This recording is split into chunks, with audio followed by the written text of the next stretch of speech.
Joshua Goodwin was convicted of manslaughter and sentenced to 40 years after the shooting death of his father. He was 17, and his life up until this crime was dysfunctional and peppered with abuse. He was hospitalized multiple times at the hands of his mother and dropped off with relatives and left in the care of the foster system. He served about 25 years and is up for parole. Let's take a look. That's Mr. Goodwin. Would you introduce yourself? Tell us your name and DOC number. My name is Joshua Goodwin, DOC number 446437.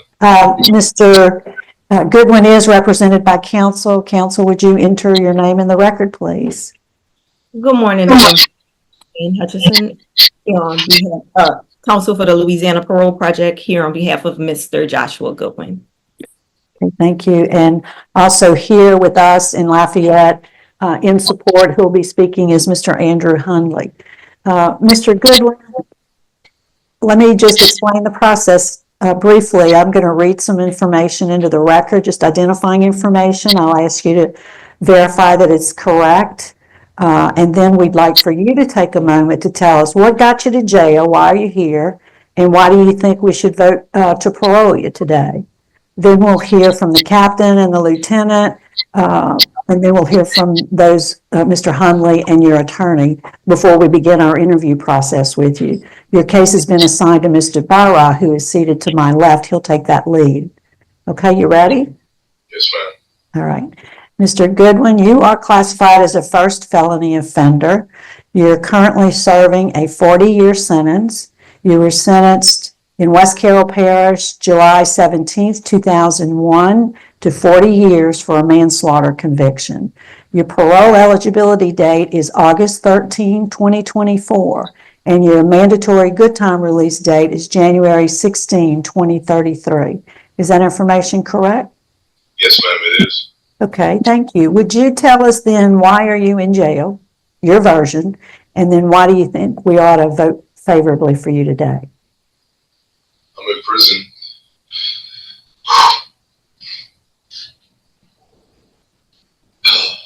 Forgive me, I'm in prison for the death of my father.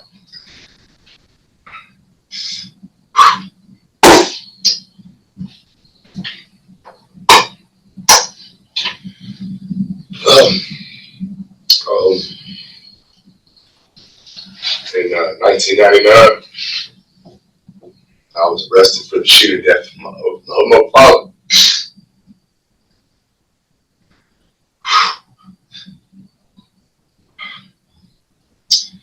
Sorry.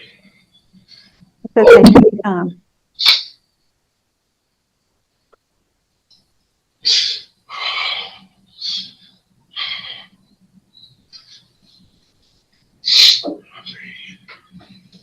All right, we'll get into that in a moment when we start the interview. So tell us what you've done since you've been in prison that makes you worthy of parole consideration today. How about that?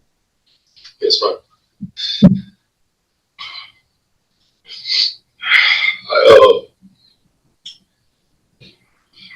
From day one of my incarceration, I have done everything in my power not to be, that impulsive, upset, lonely kid that I was. I have did my absolute best to achieve my education. I got my GED as soon as I was made available to me. I became a tutor as soon as I got my GED, so that I could help other people attain their GED and learn how to read. I did most of my time in Wind Correctional. Even though I was denied some things because I had a lot of time, I made it a point to get into everything that I possibly could because I wanted to give back.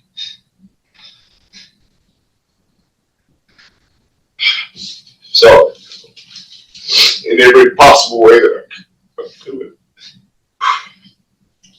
It's real emotional for me. I have got myself on the maintenance crew there after I did a few years in the garment factory, running a warehouse, because I couldn't get into Votex. So they hired me on the maintenance crew, and I made it a point to learn everything I possibly could about the trade, because it put me in a position not only to help myself, but to help other people. And that means something to me.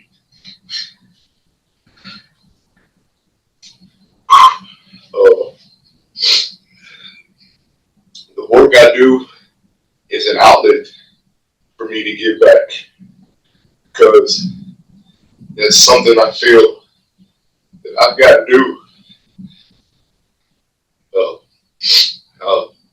I was fortunate enough to get interviewed for the police barracks in 2015, and when they came here, they gave me the opportunity to work on myself even more, because as we all know, in prison, kindness is perceived as weakness most of the time. But here, I was able to express that and give back in ways I never thought possible.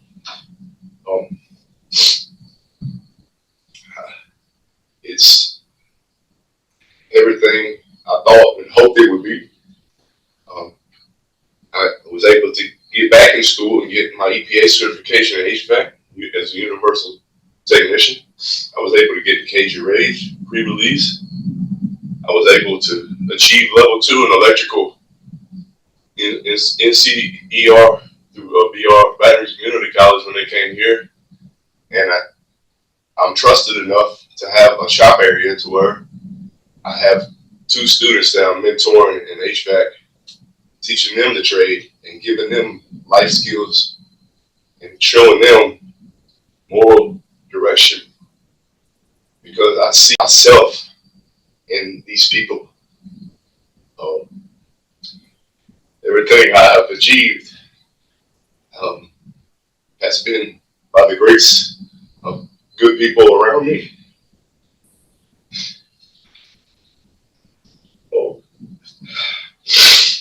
Forgive me. I've been fortunate enough to be trusted and respected, and even considered an acquaintance, sometimes a friend, through the law enforcement officers that I work with, which means a lot to me, because it is humbling. So it lets me know that I'm on the right path, that I'm doing the right things.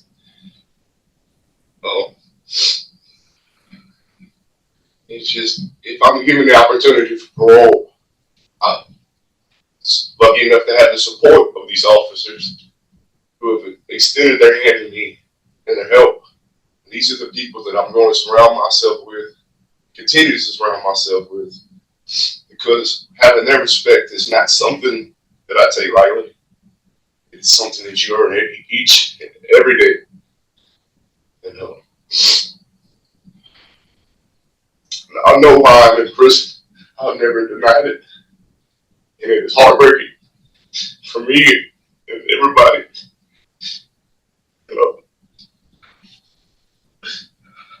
If given the opportunity, I plan on putting as much good as I can in the world, because that's the only thing I can do is to serve others. It's the best thing I can do until the day I die. Something I have to do because of my dad. That's the best way I know how to say it, man. You did good. Thank you. Let's hear from those folks. Captain, can you tell us about Mr. Goodwin? Are you going to let the lieutenant talk, or you? Yes, ma'am, please. Okay. Good morning. I've got 26 and a half years that I've been with this department. In that time, I have come to know less than 5 individuals that I would put my name on the line for.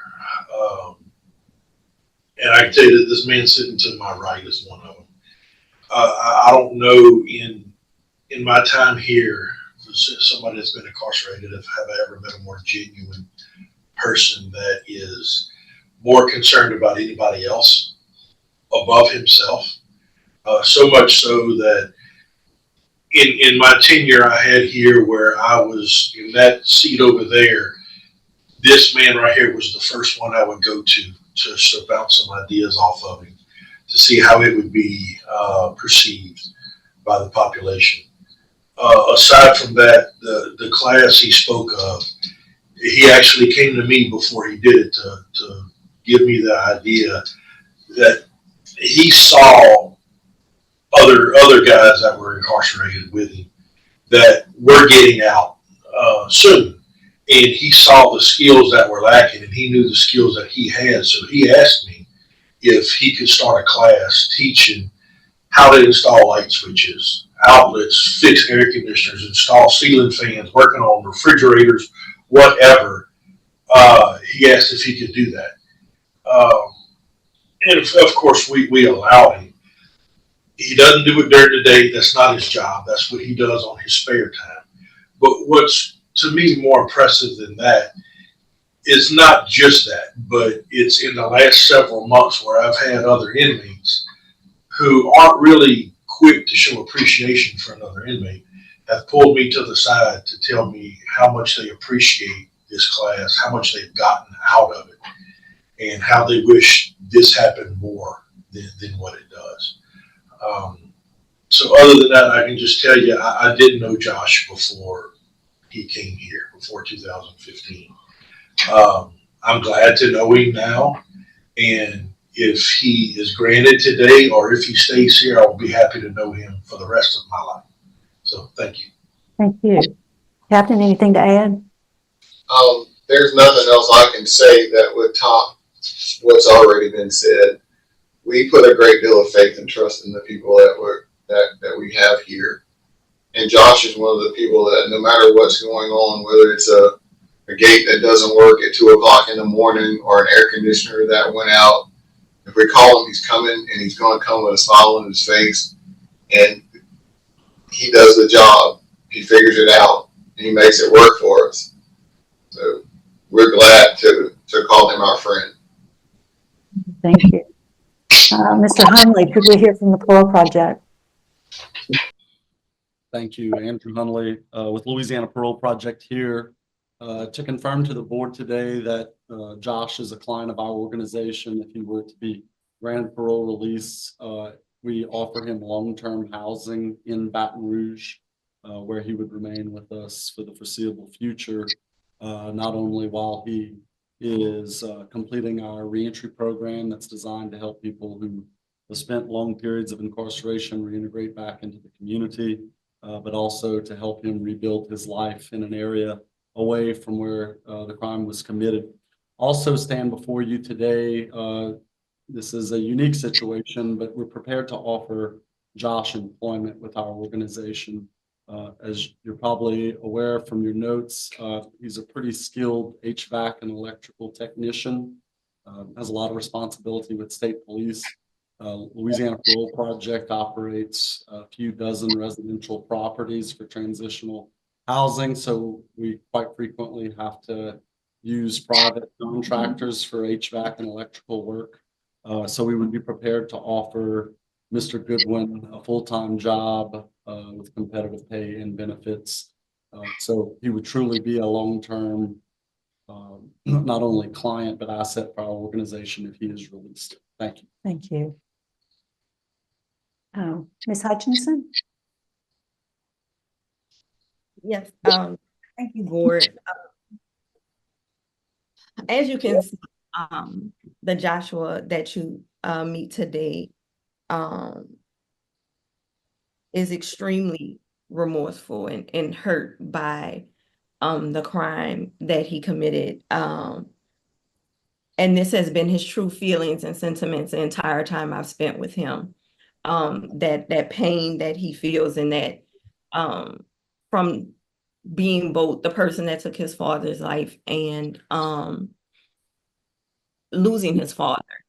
And so if I can, I just kind of want to maybe go over a couple things with the board that Joshua may not be able to get out today. I know we talked about Miller a little bit in the previous hearing, but one thing Miller talks about is that the court discusses the need to take into account the family and home environment surrounding child offenders from which they cannot usually extricate themselves, no matter how brutal or dysfunctional. If you've had the opportunity to look at the brief, you'll see that Joshua's life up until the crime was marred with dysfunction and brutality. Countless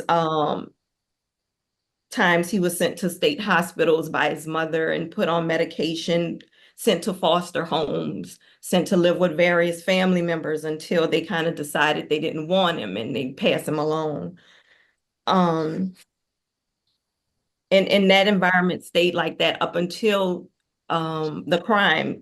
If you read through it, you'll see he had been staying with an uncle, and then the uncle put him out, and from there he went on to his father's. But if we can talk about the Joshua today, we would discuss his institutional compliance and his ability to be at the police barracks all of this time.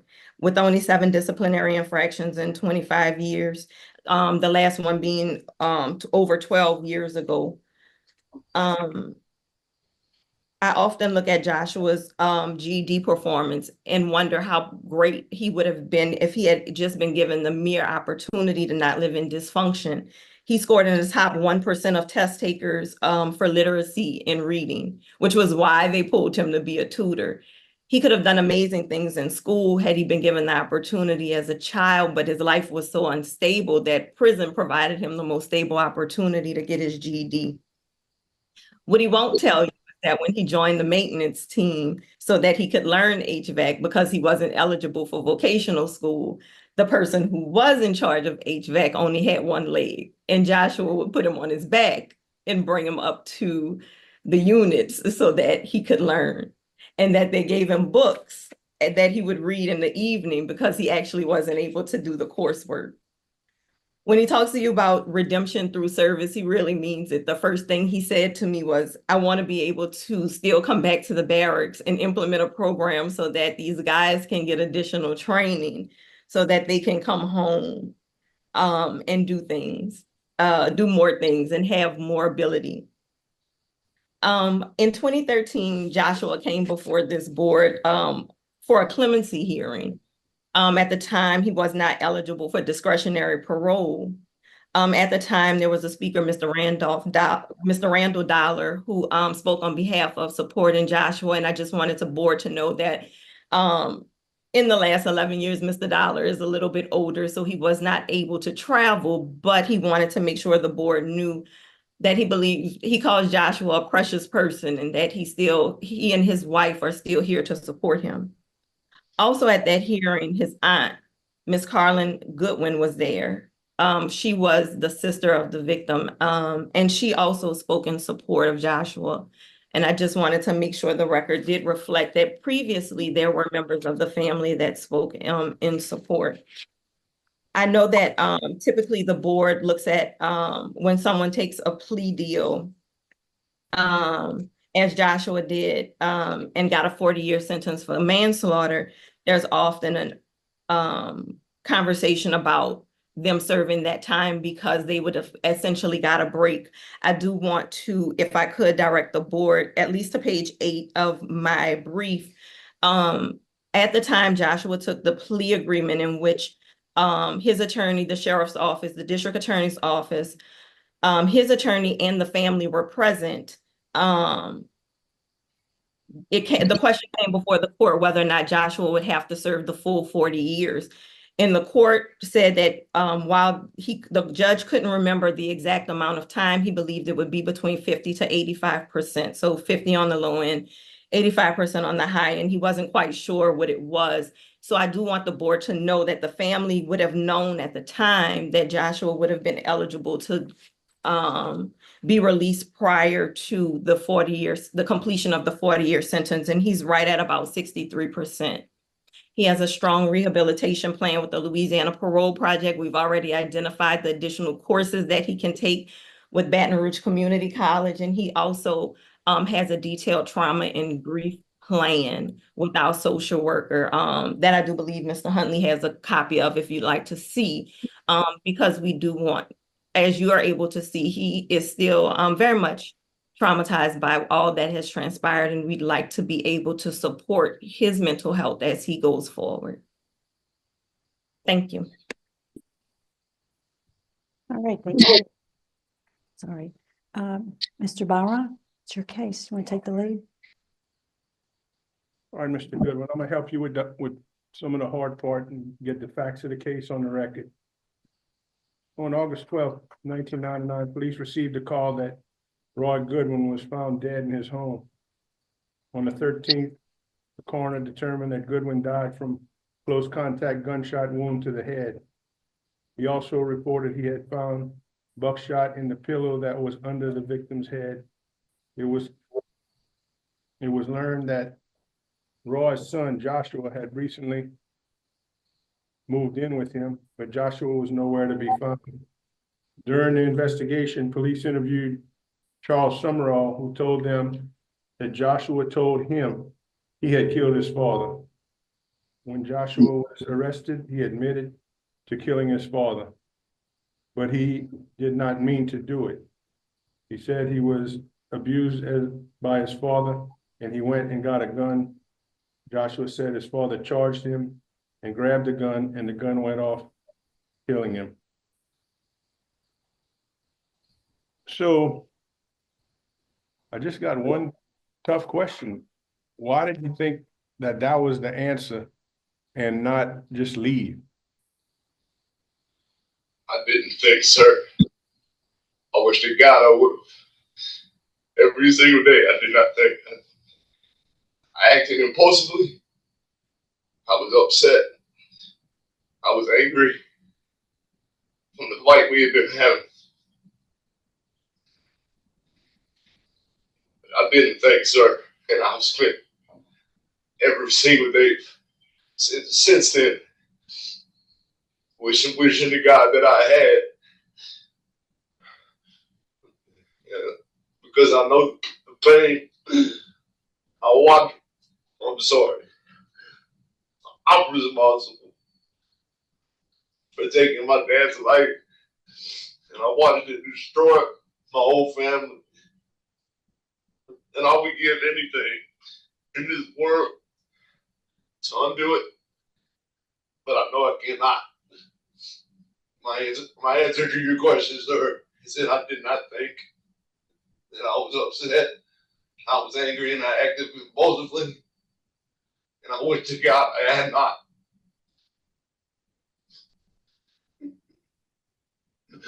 I'm sorry for all the pain I have caused, because I feel it each and every day, and I will for the rest of my days. It's been so long.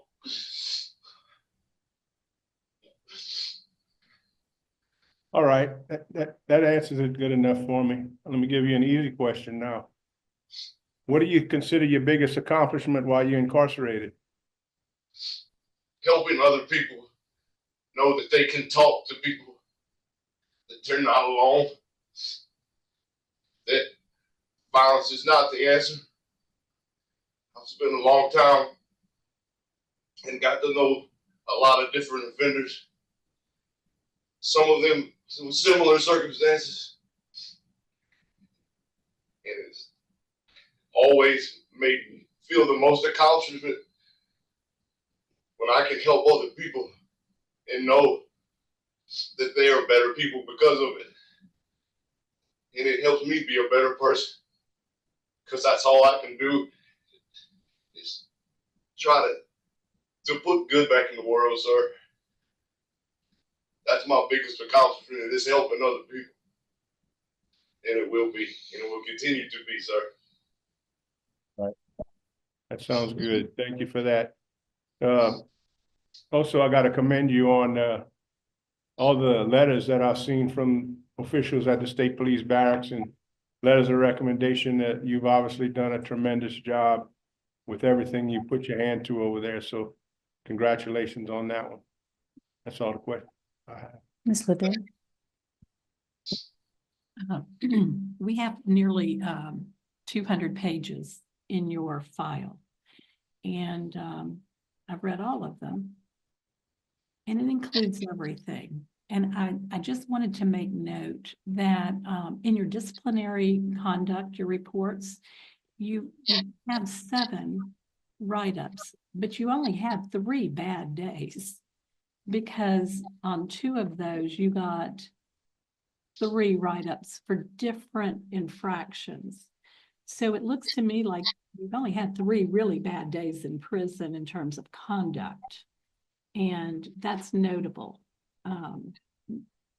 because we see far greater many times. So I commend you for your conduct.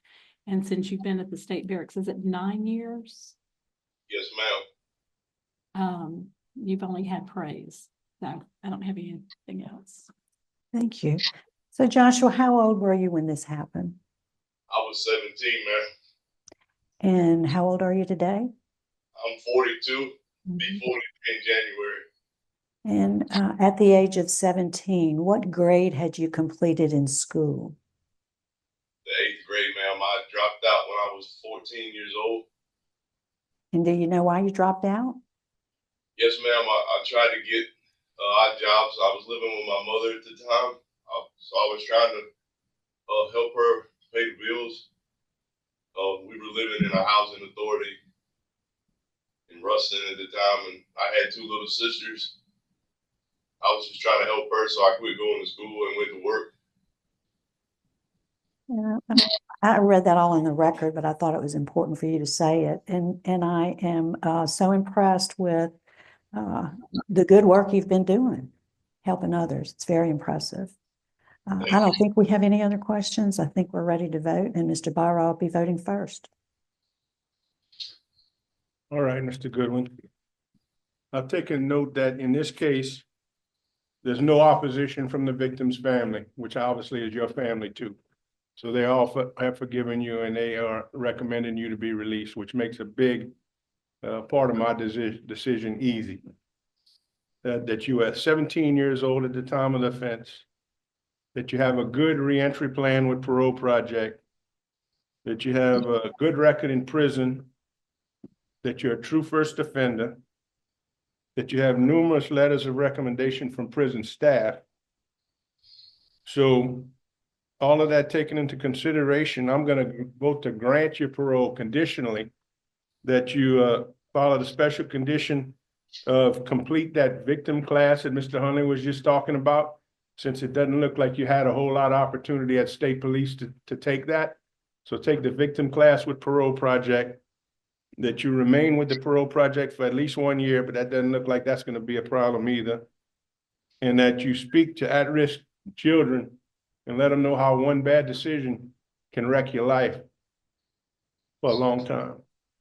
And ask that that be arranged by the Parole Project until he's released from y'all, and then that'll go to the probation officer.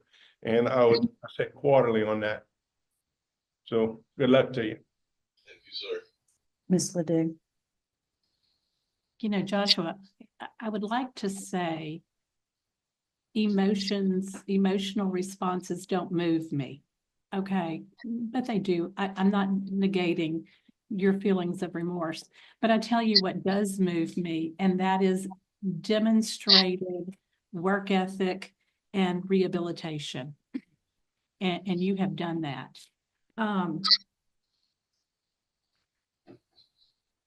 There's a saying that I have, and many people may remember it from my time previously on the board, but I would live next door to you. Okay. So my vote today is to grant parole with the condition that you do not live in the parish of conviction again. Yes, ma'am. Thank you. All right. And Joshua, I want to note just for the record that there is opposition, law enforcement, but those who responded, they oppose everybody. So we consider that what we call blanket opposition. And the new opposition is from the Attorney General's office. But based on the same reasons that my colleagues have said, particularly from my point of view, the community service work that you've done it speaks volumes to me. So my vote today would be to grant you parole with the same special conditions. Good luck to you, sir. Thank you, ma'am. Thank you so much.